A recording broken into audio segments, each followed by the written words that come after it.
आप ही को खाना पड़ेगा।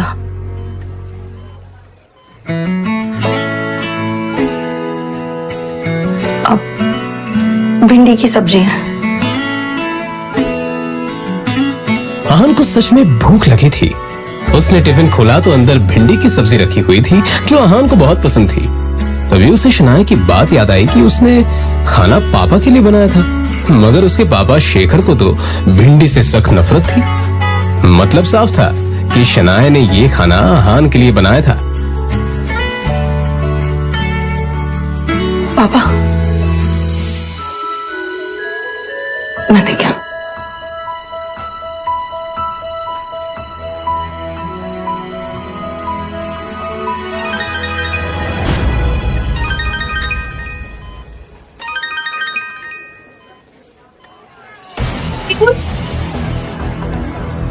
शगुन, क्या नया नाटक है? शगुन के रोने की आवाज और गुंडों के हंसने की आवाज आहान के कानों में साफ पड़ रही थी। शनाया, मुझे कुछ जरूरी काम है, मैं बस कुछ ही देर में आता हूं।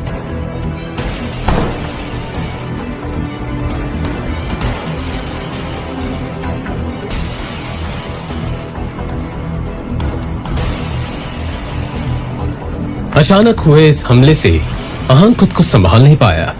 अपनी नाक पर पड़े बंधन से आहान ने निकलने की पूरी कोशिश की थी, मगर अंत में उसका शरीर ढीला होता गया और आहान बेहोश होकर जमीन पर गिर पड़ा। जाहिर था आहान को रुमाल में लगे क्लोरोफॉर्म की मदद से बेहोश किया गया था, और फिर जैसे ही वो बेहोश हुआ उसके सामने दो चेहरे आकर खड़े हो गए। उनका नाम शौर्य और शगुन था।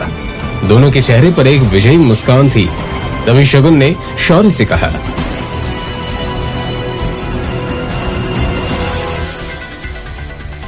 इसके बाद क्या हुआ कुछ पता नहीं चला। अगली सुबह जब आहान की आंख खुली तो उसे अपने कमरे में पाया।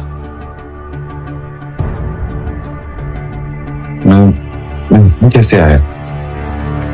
रात के बारे में याद आते ही आहान चौंक पड़ा। क्या हुआ है मेरे साथ?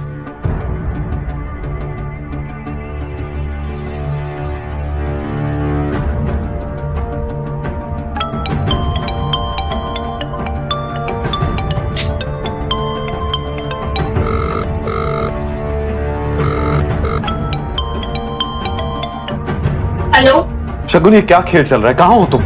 मैं जब मल्होत्रा के यहां पहुंचा तब वहां तुम नहीं थी, और फिर मुझे किसी ने बेहोश कर दिया, और अब मैं अपने घर में उठाऊं।